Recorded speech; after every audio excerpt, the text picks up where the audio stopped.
Des études ont démontré qu'une heure de sommeil à l'après-midi, associée à 6 heures de sommeil nocturne, est plus reposante que 8 heures de sommeil d'affilée.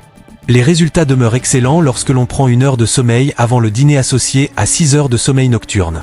Il procure plus de repos que 8 heures de sommeil consécutives. Mon objectif sur cette chaîne est de former une communauté capable de surmonter chaque obstacle qui se présente sur son chemin à travers nos vidéos. N'oubliez pas de rejoindre la communauté.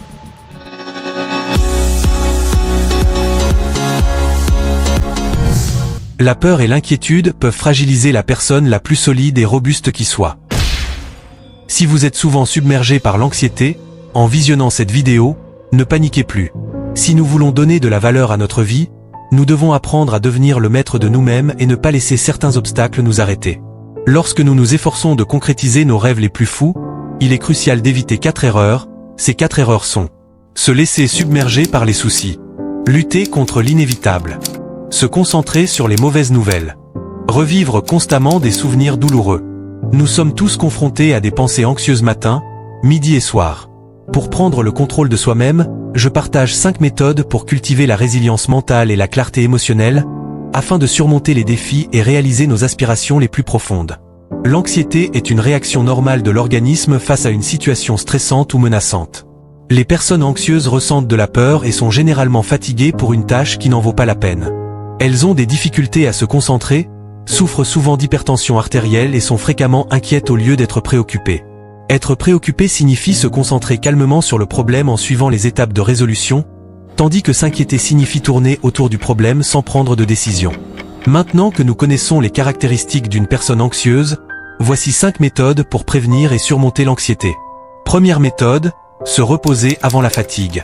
La fatigue peut affecter notre capacité à gérer le stress et les émotions négatives. Ainsi, si nous apprenons à bien gérer la fatigue, nous luttons contre l'anxiété d'une manière ou d'une autre. Pour ce faire, une fois au travail, observons si nous sollicitons les muscles qui ne participent pas normalement à l'activité et adoptons une posture ergonomique pour éviter les douleurs musculaires. Il est également recommandé de prendre de courtes siestes pendant la journée et des pauses régulières pour prévenir efficacement la fatigue. Une étude a démontré qu'une heure de sommeil avant le déjeuner ou le dîner, associée à 6 heures de sommeil nocturne, est plus reposante que 8 heures de sommeil d'affilée. Il est également important de savoir qu'un bon repos est souvent caractérisé par l'exécution de petites tâches. Parfois, même après avoir fini de travailler et en rentrant, nous nous sentons toujours frais et déterminés. Cependant, il nous arrive aussi fréquemment de nous sentir épuisés dès le début, peu importe le nombre de pauses qu'on a effectuées. La fatigue intellectuelle est souvent liée au fait de trop penser à ce que nous n'avons pas pu accomplir. En d'autres termes, ce n'est pas le travail accompli qui nous fatigue, mais plutôt l'inverse. C'est parce que nous pensons fréquemment à ce que nous aurions dû accomplir qui nous épuise mentalement. Deuxième méthode, rompre l'habitude des soucis avant d'en être victime. Il est impossible pour un être humain de penser à plusieurs choses à la fois. Par exemple, concentrez-vous pour regarder cette vidéo en pensant à une activité préférée. L'idée est que nous devons nous centrer sur une seule tâche, une seule pensée, car une émotion chasse l'autre. Soyez occupés comme les personnes travaillant en laboratoire ou en bibliothèque.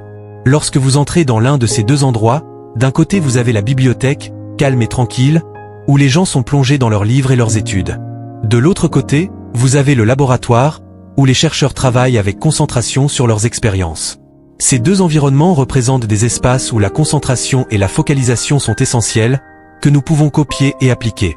Pour simplifier, évitons de nous poser des questions inutiles et commençons par travailler.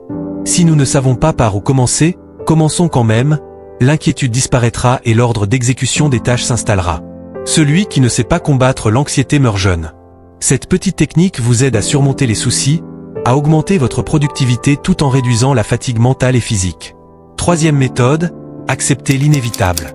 Tant qu'il est possible de sauver la situation, réagissons. Toutefois, si le bon sens nous indique que nous nous dirigeons vers un mur, acceptons les choses comme telles pour préserver notre santé mentale. Dans la philosophie stoïcienne, l'acceptation de ce qui est hors de notre contrôle est fondamentale pour atteindre la sérénité et la tranquillité d'esprit. Par exemple, imaginez quelqu'un qui perd son emploi de manière inattendue. Même si l'on ne le souhaite pas, au lieu de lutter contre cette réalité ou de s'inquiéter de l'avenir, cette personne choisit d'accepter la situation telle qu'elle est. En se concentrant sur les aspects qu'elle peut contrôler, comme la recherche d'un nouvel emploi ou le développement de nouvelles compétences. Lorsque nous dépensons de l'énergie pour rien, arrêtons-nous et posons-nous la question suivante. Est-ce que cela en vaut la peine ? Cela nous permettra de nous sentir plus calmes et centrés même dans des situations difficiles. Quatrième méthode, laisser au passé ce qui lui appartient. Cette méthode consiste à reconnaître que ce qui s'est passé ne peut pas être changé et à accepter cette réalité. En laissant au passé ce qui lui appartient, nous pouvons nous libérer du fardeau du regret et de la rancœur. Acceptons les événements passés, qu'ils soient positifs ou négatifs, comme faisant partie de notre histoire personnelle. Néanmoins, il est aussi crucial d'apprendre des expériences passées et de les utiliser comme des opportunités de croissance et de développement personnel. Chaque expérience, même les plus difficiles, peut nous enseigner des leçons précieuses et nous aider à grandir en tant qu'individu.